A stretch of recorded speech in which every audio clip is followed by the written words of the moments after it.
Olá, muito bom dia, que a paz e a graça de nosso Senhor e Salvador Jesus Cristo de Nazaré esteja no vosso coração neste dia abençoado, ensolarado, aqui na nossa região da Paraíba, litoral sul paraibano, não é? Especialmente aqui em Pitimbu, litoral sul paraibano. Muito bem, passando aqui para compartilhar com você, nesta oportunidade, mais uma porção da palavra do nosso Deus. Palavra de Deus que ela é eterna. A Bíblia, ela é a palavra de Deus. A Bíblia Sagrada, para você que está a nos ver ou vai ver este vídeo num outro momento, ela durou cerca de 1.600 anos para ser escrita, e Deus, ele usou cerca de 40 homens para escrever a sua preciosa palavra. Ela chegou até nós, não é? Ela foi escrita, nós sabemos, em pedras, em couros de animais, não é? Em tábuas, não é? Nós temos os relatos bíblicos de que a palavra de Deus, ela foi escrita quando, a princípio, as tábuas dos 10 mandamentos que Deus ele deu a Moisés. De maneira que a Bíblia Sagrada, ela tem, ou melhor, ela teve algumas versões, não é? Ela teve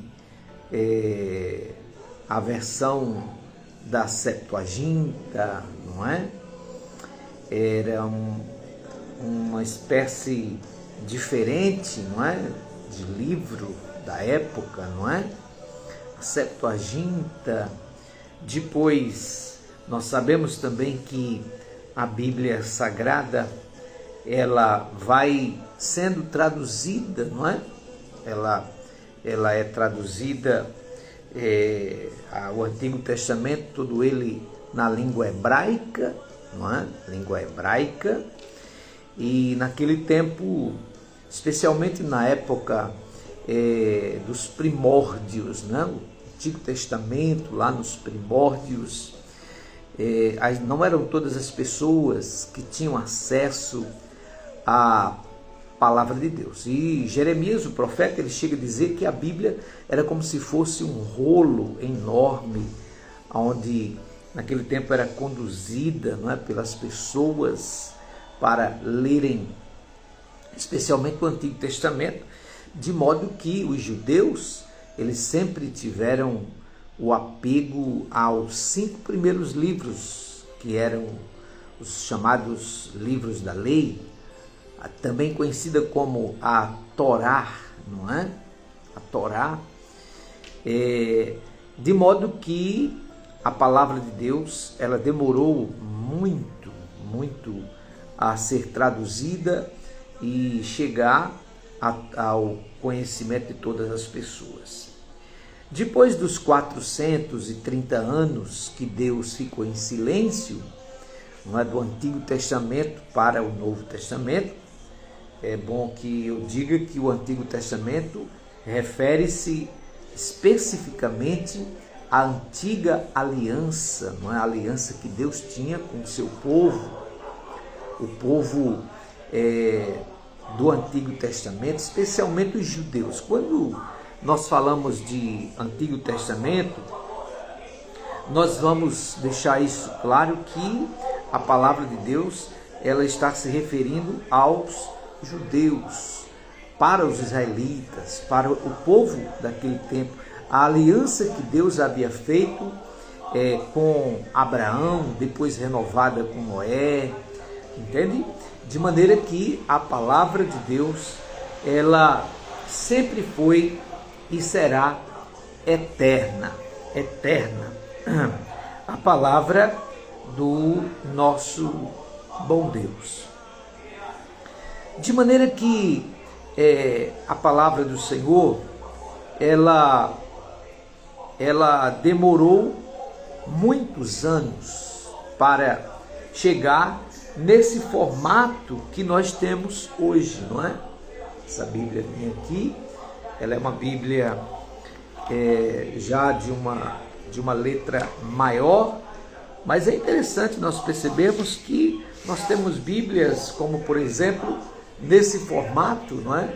Uma Bíblia bastante reduzida, né? Suas letras também reduzidas, não é? A sua escrita, mas que tem, essa Bíblia, ela tem também o Antigo Testamento e o Novo Testamento, não é? Essa Bíblia da Sociedade Bíblica do Brasil, não é? Ela é revista e corrigida, ou seja, a tradução dela, não é? De maneira que essa que eu já tenho, essa também é da Sociedade Bíblica do Brasil, essa Bíblia maior, que tem também uma tradução, essa daqui tem uma tradução um pouquinho diferente. Enquanto essa é revista e corrigida, essa daqui, que eu estou mostrando agora, ela é revista e atualizada, não é? Então, é a palavra de Deus que tem durado até aos nossos dias, não é? De modo que nós sabemos que, eu já citei que Deus usou cerca de 40 homens para escreverem a sua palavra, mas esses homens, eles não eram quaisquer homens. Eles eram homens que tinham, primeiro, uma vida de experiência, eram homens calijados, homens trabalhadores da sua época, aonde Deus, ele olha para estes homens daqueles dias, homens comuns, não é? Eles não eram santos, eles não eram pessoas que, vamos dizer assim, como na vida religiosa dos nossos dias, pessoas que viviam suas vidas religiosas. Não, eles eram homens comuns, mas Deus os chamou para esses escreverem a sua palavra, não é? Eu gosto muito do que diz Jeremias, quando, lá no capítulo 1 de Jeremias, quando ele é chamado por Deus, não é? para falar ao povo de Israel, escrever para o povo de Israel naqueles dias, o profeta Jeremias ele usa uma frase, né, logo no capítulo 1, que vale a pena a gente ler esse capítulo 1, especialmente no que diz o profeta Jeremias, no versículo de número 5. O texto diz assim: antes que eu te formasse no ventre materno, eu te conheci, e antes que saísses da madre, te consagrei e te constituí profeta às nações. Então disse eu: Senhor Deus, eis que não sei falar, porque não passo de uma criança. Mas o Senhor disse para Jeremias: não digas, não passo de uma criança, porque a todos a quem eu te enviar irás, e tudo quanto eu te mandar falar, falarás. Olha que coisa, bastante, eu diria, forte, não é? O profeta Jeremias, a palavra dizendo que Deus havia o chamado desde o ventre materno.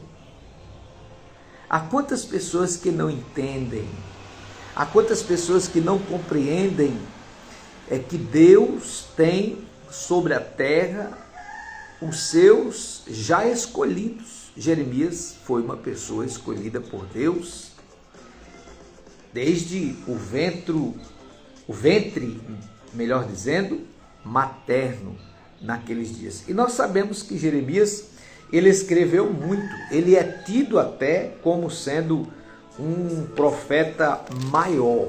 Por que essa palavra profeta maior, pastor João? Ele é diferente dos outros profetas? Sim, sim.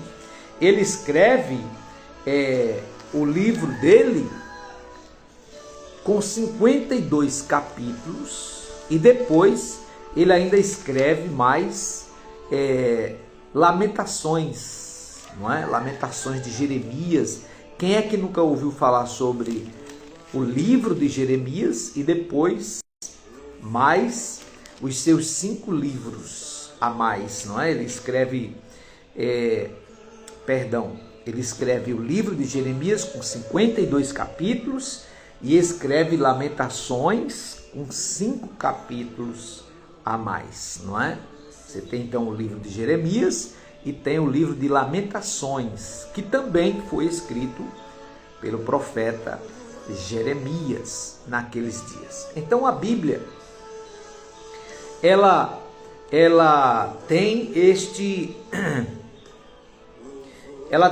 esta importância, não é? Ela tem esta importância para você que lê a palavra de Deus, para você que gosta da palavra de Deus, para você que, eu diria, é um amante, é um apaixonado, é uma pessoa que tem o seu amor voltado pela palavra de Deus.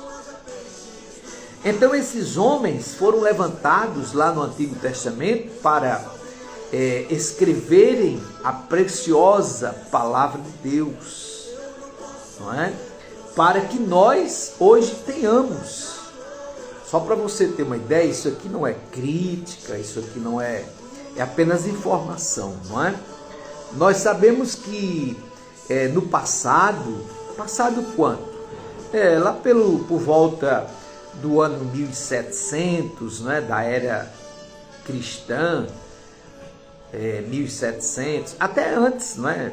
Lá por volta do ano, eu poderia colocar aqui, lá por volta do ano 600, 700, bem antes, não é? Bem antes. Só quem tinha acesso à Bíblia Sagrada naquele tempo eram poucos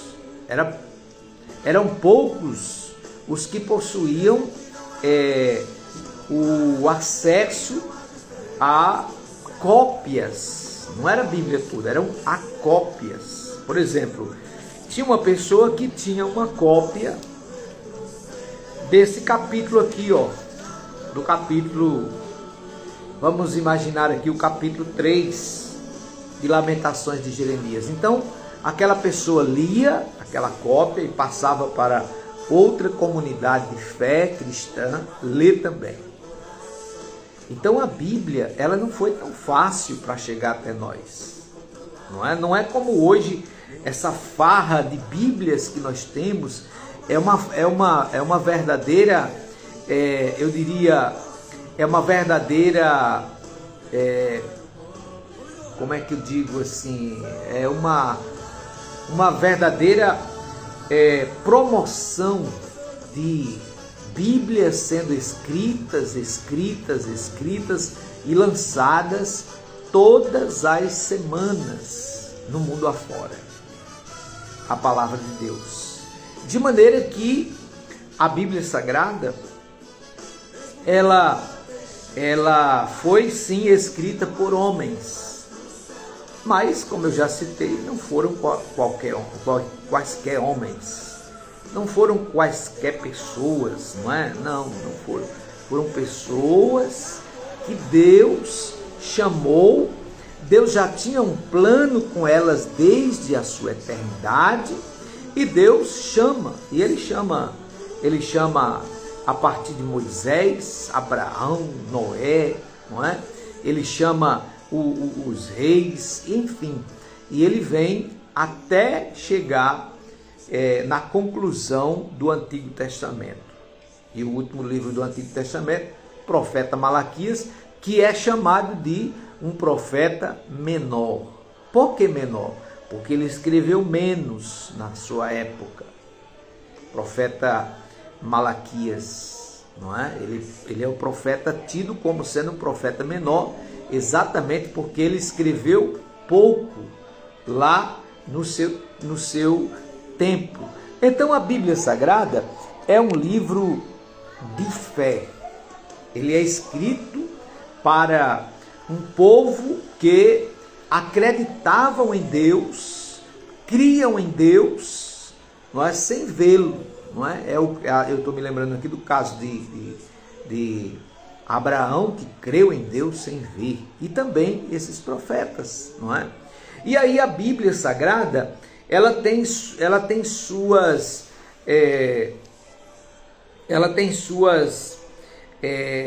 divisões, não é? Você vai encontrar os livros históricos, proféticos, não é? Nós vamos encontrar os chamados livros de cânticos, não é?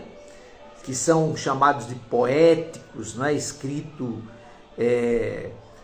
tanto pelo rei Davi quanto por Salomão, não é? A Bíblia é um livro lindo, fantástico, é um livro maravilhoso, extraordinário, não é? Então aqueles que se debruçam a lerem a palavra de Deus, adquirem para suas vidas, não é? Crescimento espiritual, alimenta sua alma, tem conhecimento da palavra de Deus. Quando você vê alguém pregando, dizendo bobagens, dizendo coisas que a Bíblia não diz, você logo percebe. Por quê? Porque você lê a Bíblia. Você lê a palavra de Deus. Você tem aquela paixão, não é? A Bíblia, para mim que leio a Bíblia anualmente, para mim, o dia que eu não leio a Bíblia é como se eu não tivesse comido, me alimentado, não é? A mesma coisa, não é? A Bíblia, ela tem que provocar isso em nós, não é? O dia em que eu não me alimento, não é? O dia que você não toma café, não almoça, você, não é? Sente aquela agonia no seu organismo, não é? Por quê? Porque nós precisamos alimentarmos o nosso corpo físico. Então tem gente que come demais, são chamados os glutões, não é? Glutões, não é? O glutão é aquela pessoa que come exageradamente. Se nós lêssemos a palavra de Deus, lêssemos a Bíblia Sagrada com tanta intensidade como nós alimentamos o nosso corpo físico. Entendeu? Então, a palavra de Deus, ela é um livro maravilhoso. Se alguém perguntar para mim assim, Pastor João, o que é a Bíblia para você? Eu vou, a princípio, dizer para a pessoa, com toda segurança, é a palavra de Deus. É a palavra de Deus. Mas o que ela é mais? Eu vou dizer, ela é a Bíblia, ela é uma coleção de livros, é uma biblioteca, ela não tem só um livro. A Bíblia, ela não tem só um livro, mas ela é um compêndio de livros. Como assim, Pastor João? A Bíblia tem 66 livros. Ela tem 39 no Antigo Testamento e ela tem mais 27 no Novo Testamento. Então a Bíblia é este livro maravilhoso. Há pessoas que têm preguiça de ler a Bíblia. São pessoas preguiçosas. São pessoas que não têm paciência. Eu tive um amigo, não é? Eu tive um amigo que ele estava passando por muitas dificuldades. Nesse tempo eu ainda era solteiro, nem convertido eu era, nessa época. Eu morava em São Paulo e eu me recordo que aquele meu amigo, ele muito agoniado, muito cheio de problemas, alguém deu uma Bíblia para ele. Deu uma Bíblia para aquele meu amigo. E eu me lembro muito disso. Ele começou a ler a Bíblia, mas ele não tinha paciência. Ele não tinha paciência de ler, não é? Ele não tinha paciência de ler. E eu me lembro que ele chegou um dia e ele disse para nós, a gente jogávamos bola, todos os domingos à tarde a gente ia para o Parque do Carmo, lá em São Paulo, aquele grupo de amigos, e a gente jogávamos bola ali aos domingos à tarde. E ele era muito sanguíneo, ele era muito acelerado, muito metido a valente, não é? E uma vez ele disse, um amigo meu me deu uma Bíblia, mas eu não consigo ler, eu abro ela e eu não entendo, por quê? Hoje eu sei disso, não é? Por que que ele não sabia, ele não tinha paciência para ler, ele não conseguia ler? Exatamente por isso, porque a Bíblia Sagrada, você vai se adaptando a ela, você vai lendo, o Espírito de Deus vai lhe amansando, é isso mesmo, ele vai moldando você e você vai se acostumando a ler a Bíblia, a ler a Palavra de Deus, que é, para mim, um livro maravilhoso. Eu tenho vários livros aqui, gosto dos meus livros, às vezes leio, às vezes não leio, mas a Bíblia não. A Bíblia eu tenho o prazer de ler todos os santos dias. Então, a Bíblia Sagrada, eu falei da Septuaginta, não é? Que foi um formato da época, e a Bíblia Sagrada, eu já disse que ela tem o seu Antigo Testamento na língua hebraica, o Novo Testamento no grego e algumas poucas palavras no aramaico, que era a língua de muitos daqueles dias, não é? Jesus, ele chegou a pronunciar palavras aramaicas, não é? E o Antigo Testamento também, alguns personagens, especialmente o Antigo Testamento, a língua hebraica era a língua mais falada. Hoje, o hebraico é uma língua chamada morta, né? Por quê? Porque só quem fala o hebraico hoje são o povo de Israel, o povo judeu daqueles dias. No Novo Testamento, o pessoal ali da Judéia, toda aquela região ali, os gregos, né? Especialmente os gregos que são lá da Grécia, não é? Eles falam grego, é a língua materna deles, não é? Mas nós sabemos que a língua universal de muito tempo atrás, ela foi o latim. Então, imagina só, quando nós devemos muito a Martinho Lutero a tradução da Bíblia, não é? Ele traduz para o alemão, não é? E do alemão ela é traduzida depois para o latim, não é? Do latim ela vem para o português, né? O ex-sacerdote, não é? João Ferreira de Almeida é que traduz para o português.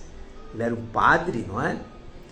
Foi um padre que se converteu ao cristianismo, não é? E este traduz para o contexto da língua portuguesa. E a palavra de Deus chega no Brasil, não é? Aí por volta do ano 1600 e pouco, não é? Ela chega no território nacional. De maneira que a a palavra de Deus, ela é maravilhosa. E no contexto do Novo Testamento, quando a gente olha para o Novo Testamento, o que se entende pela palavra Novo Testamento? Nova aliança. O Antigo Testamento é a antiga aliança de Deus com Abraão, não é? Noé, passa por Moisés, os profetas, enfim, não é? E quando a gente chega então no Novo Testamento, nós encontramos o quê? Nós encontramos agora a chamada Nova Aliança. Deus fez uma aliança, não é, com o seu povo. Agora essa nova aliança, ela está em Jesus Cristo. Por isso que logo no Evangelho de Mateus, nós encontramos lá, é interessante, não é? Nós encontramos logo no capítulo 1 do Evangelho de Mateus, nós encontramos a Bíblia falando sobre a linhagem familiar de Jesus Cristo. Eu vou até mostrar para vocês que estão aqui me acompanhando, que a maioria das Bíblias, ela tem isso aqui, ó. Esse lado aqui é o Antigo Testamento, esse lado aqui é o Novo Testamento, geralmente com essa folha branca. E o que representa essa folha branca? Representa o silêncio de Deus. Deus ficou em silêncio com a humanidade toda, não é? 430 anos, essa folha branca, ela representa exatamente isso. Eu virei a folha aqui agora, ela está toda branca, tá vendo? Ela representa os 430 anos do silêncio de Deus com a sua nação, o seu povo lá do Antigo Testamento para o Novo Testamento. Então, o que representa dizer isso aqui? Deus, chegou um momento na história da humanidade que Deus simplesmente ele se calou. O pecado do povo do Antigo Testamento, especialmente de Jeremias, passando por Ezequiel, Isaías para cá, não é? Até Malaquias, o pecado da humanidade daqueles dias era tão grande, que Deus resolveu ficar em silêncio. Deixa esse povo aí, eles adorarem outros deuses, eles morrerem. Deus, na verdade, Deus se calou. 430 anos. Você sabe lá o que é isso? 4 séculos e 32 anos desse silêncio de Deus. Então Deus se manifestou no chamado Novo Testamento com a aparição de Jesus Cristo. Jesus Cristo nasceu. Ele nasce por obra do Espírito Santo, não é? E agora nós temos o Novo Testamento. Interessante que o Novo Testamento, ele começa contando o quê? Ele começa contando a história da família do Rei Jesus. Logo no capítulo 1 de Mateus, você tem aí o que a Bíblia chama de genealogia, ou seja, a linhagem familiar de Jesus Cristo. Aonde é que nós encontramos isso? No livro sagrado, a Bíblia, a palavra de Deus. É ou não é uma maravilha a palavra de Deus? É uma maravilha. Agora, você encontra poucos pastores, poucos pregadores dizendo, informando isso que estou lhe informando. Nós temos muita gente aí pregando só bênçãos, milagres, isso, aquilo, mas essa conversa que estou tendo aqui, nesta oportunidade, são poucas pessoas que informam, que orientam o povo, não é? Então, quando a gente chega no capítulo 1 do Evangelho de Mateus, nós temos o quê? Toda a linhagem familiar de Jesus Cristo. Toda. Até, não é, o nascimento de Jesus, passando pelo capítulo 2 de Mateus. E aonde é que a gente encontra isso? Você não vai encontrar isso em outros livros. Só no livro dos livros, que é a Bíblia Sagrada. A palavra de Deus. Esse Deus que é eterno. Deus é eterno. Ele não teve pai, ele não teve mãe, ele não tem avô, ele não teve tio, ele não teve familiares nenhum. Simplesmente ele existe. Existe uma música aí que eu gosto às vezes de ouvi-la, não é? Ninguém explica Deus. Deus, ele é autoexistente. Olha que coisa bacana, não é? Eu não sou autoexistente, você também não é. Nós temos uma data de nascimento e temos uma data para deixar esse mundo aqui. Olha só. Agora Deus não, Deus ele é eterno, ele é autoexistente. Onde é que nós vamos encontrar isso? Aqui, ó, na Bíblia Sagrada. A Bíblia diz que Deus é eterno, não é? É eterno. Então, voltando aqui para a minha conversa, para o nosso bate-papo aqui, nessa oportunidade, nós temos então os 4 evangelhos. Olha, tem muita gente escrevendo aí outros evangelhos, mas que não é o evangelho da palavra de Deus não, viu? Tenha cuidado, tenha cuidado. Tenha muito cuidado aí com o evangelho de fulano, o evangelho escrito por Beltrano. Eu não quero colocar nomes aqui porque isso é complicado, não é?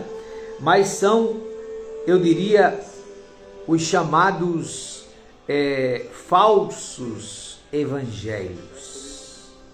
Os falsos profetas, os falsos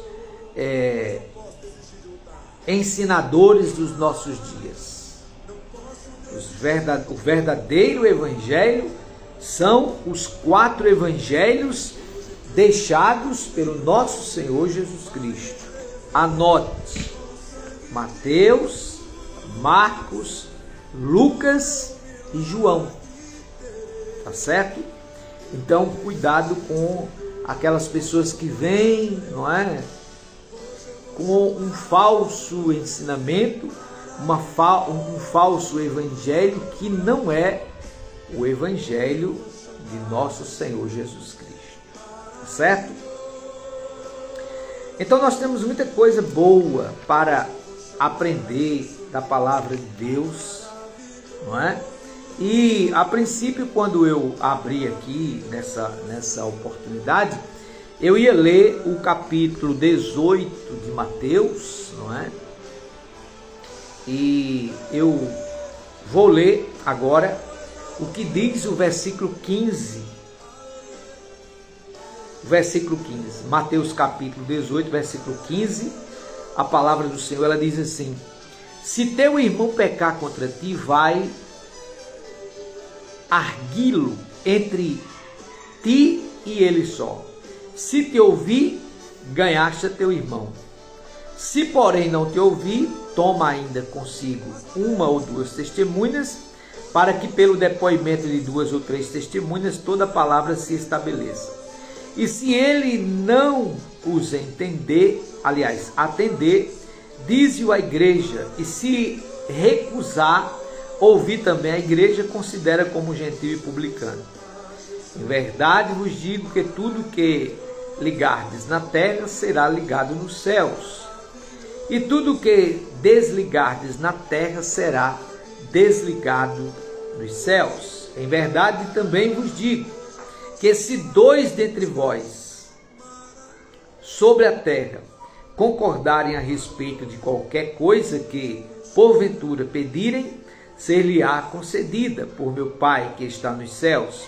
Porque onde estiverem 2 ou 3 reunidos em meu nome, ali estou eu no meio deles. Foi o que Jesus disse. Olha que coisa maravilhosa. Jesus está falando aqui do quê? Do perdão. É tanto que, nesse mesmo texto, o versículo 21, então Pedro, aproximando-se de Jesus, perguntou: Senhor, até quantas vezes meu irmão pecará contra mim, que eu lhe perdoe? Essa é a pergunta de Pedro. Até 7 vezes? Respondeu-lhe Jesus: não te digo que até 7 vezes, mas 70 vezes 7. Olha que coisa linda, não é? Então, qual é o tema central? Se eu fosse pregar aqui nesse texto agora, qual é o tema central desse texto? Não é? É sobre o perdão. É o perdão de Deus. O tema central aqui desse texto, agora, se eu fosse pregar, Jesus está falando sobre a prática do perdão. Não é perdoar. A prática de perdoar uns aos outros. Imagina só, quem estava perguntando para Jesus quantas vezes deveria perdoar o seu irmão, não era eu não. Era o apóstolo Pedro, não é? Era o apóstolo Pedro, naqueles dias, perguntando para Jesus. Então hoje nós temos milhares e milhares de pessoas que têm a dificuldade de perdoar umas às outras. Olha, gente, e uma pessoa que tem dificuldade de perdoar, ela é complicado, viu? Você que tem dificuldade de perdoar seu irmão, sua irmã, seu primo, seu parente, não é?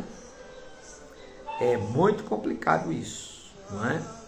Então, é importante que você tenha um coração perdoador. Eu sei que perdoar não é fácil. Eu sei disso. Eu sei que perdoar não é para os fortes. Perdoar não é para pessoas, não é fortes, não. Como assim, pastor? Explica isso. Aquela pessoa que se acha toda dona da razão, gigante, é assim, é assado, eu sou isso, eu sou... Não, o perdão é para os fracos. Perdoar é coisas de pessoas fracas. Perdão é para pessoas que são compreensíveis, que entendem, que compreendem que o outro ser humano é uma pessoa falha, não é? O perdão é para pessoas fracas, que compreende o outro e oferece a este, não é? O seu ombro amigo e perdoa. Então é o que Jesus ele está dizendo aqui nessa palavra nesta manhã, tá certo? Eu quero só voltar um pouquinho aqui no assunto da Bíblia, porque eu estava falando sobre a palavra de Deus lá no Antigo Testamento, de como ela foi escrita e tudo mais. E eu me lembro que eu disse num determinado momento da minha conversa que a Bíblia Sagrada, a palavra de Deus lá no Antigo Testamento, eu disse que a palavra de Deus não era todo mundo que tinha. E só para tu ter uma ideia, lá nos anos 1940, 1950, no Brasil, só quem tinha a Bíblia Sagrada eram os sacerdotes católicos, eram os padres. As missas eram celebradas em latim, o padre com as costas para o auditório, aquele lugar onde o padre guarda a hóstia, não é? Aquele cálice, aquelas coisas douradas, não é? Aqueles utensílios, não é? Ele é chamado de o lugar santíssimo, não é? Que a igreja tem, é um lugar preservado, onde só o padre põe a mão. Então, naquele tempo, só quem possuía a Bíblia Sagrada era o padre. E a igreja apostólica católica romana, ou seja, a igreja católica apostólica romana, ela ensinou e ensina que só quem poderia interpretar a Bíblia eram os padres. Então, o povo daqueles dias, 1950, 40 e etc., imagine para trás, não é? Eles não tinham acesso à Bíblia. Eles não tinham. Primeiro porque o povo era um povo que não tinha escola, não tinha estudos. O povo brasileiro, nos anos muito anteriores a nós, era um povo sem a cultura da leitura, não tinha o hábito de ler, eles não sabiam ler. E a igreja, quem é que ela mandou para cá para catequizar o povo brasileiro? Os jesuítas, os padres jesuítas. E os padres jesuítas, a maioria vieram de Portugal, da Espanha, e depois foi mesclando, né, alemão, italiano e tal, foram chegando no Brasil e eles falavam a língua deles, eles não falavam português. Mas o que eles sabiam fazer era o quê? Era ler a Bíblia naquela época no latim. Os padres todos eram obrigados a aprender a língua naqueles dias, não é? O idioma, não é? O latim era a língua fluente da época. Então imagina só, os brasileiros naquela época, a maioria oriundos, vindo das tribos indígenas, não é? Nós somos descendentes, não é? Nós brasileiros somos uma raça mistificada, não é? Uma mistura de raças. Mas a nossa origem mesmo é vindo dos índios, não é? Índios, especialmente no princípio, né? no início da era dos brasileiros, ou seja, do ano 1500 até aí por volta do ano 1600, 700, depois foi tendo vamos dizer assim, a mistura de raças, outras pessoas, outros povos chegando ao Brasil. Enfim, de maneira que naquele tempo as missas celebradas em latim, os padres com as costas viradas para o povo, para o auditório, o povo não sabia. O povo não sabia o que os padres estavam falando, lendo. Não, eles não sabiam. Só para você ter uma ideia, estima-se que a primeira embarcação que trouxe protestantes para o Brasil foi por volta do ano 1740. Chegaram aqui os irmãos da igreja congregacional, chegando no Brasil. Chegaram no Brasil, vindo dos Estados Unidos, os congregacionais, uma igreja cristã evangélica da época. Chegam no Brasil, são os primeiros. E eles, muito devagar, começaram a semear a palavra de Deus no território brasileiro. Depois, lá por volta, perto de 1800 e pouco, não é?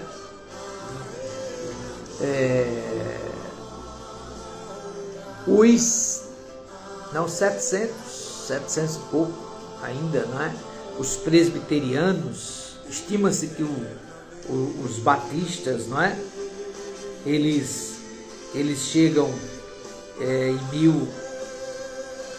1700 não é? E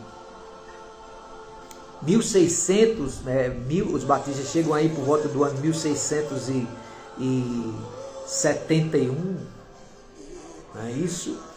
E me parece que os congregacionais e os presbiterianos, eu citei agora 1700, e aqui estou me lembrando, não é? Que eles, me parece que eles chegam antes, na verdade eles chegam antes dos batistas, não é? Então, essa questão de anos, de data é um pouco complicado, porque a gente não lembra tudo também, não é? Mas muito depois dos católicos estarem no Brasil, né? O Brasil é 1500, ele é descoberto e ele começa logo em 1522, primeira missa e aquela coisa toda. Então, nós temos esse disparato de datas do catolicismo para os protestantes que chegaram no Brasil. E eles eram chamados de protestantes mesmos, não é? Porque tinham vindo, a maioria saindo de uma guerra nos Estados Unidos, estavam vindo para o Brasil, chegaram no Brasil aí por essa época aí da humanidade, da cristandade daqueles dias.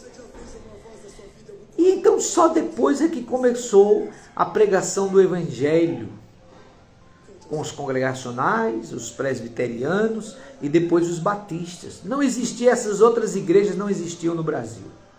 Assembleia de Deus, Deus é amor, e tantas outras que nós temos hoje, que misericórdia. Então, essas igrejas não existiam, elas vieram muito depois, a partir do ano 1900 e pouco. Então, congregacional, presbiterianos e batistas são os mais antigos, Então, quando esses chegam no Brasil, eles começam então a pregar a palavra de Deus. Então, imagine você, naquele tempo, o nosso povo, eles não tinham acesso à Bíblia Sagrada, à palavra de Deus. Então, gente, este foi o nosso bate-papo nessa oportunidade de hoje, com muitas informações, não é, da Bíblia, da história, entrando dentro da história da igreja, entrando dentro da história das informações bíblicas, não é? E também história comum da igreja no mundo, na vida, especialmente nós brasileiros. Deus abençoe você neste dia, fique na paz, na graça do Senhor e Salvador Jesus Cristo de Nazaré.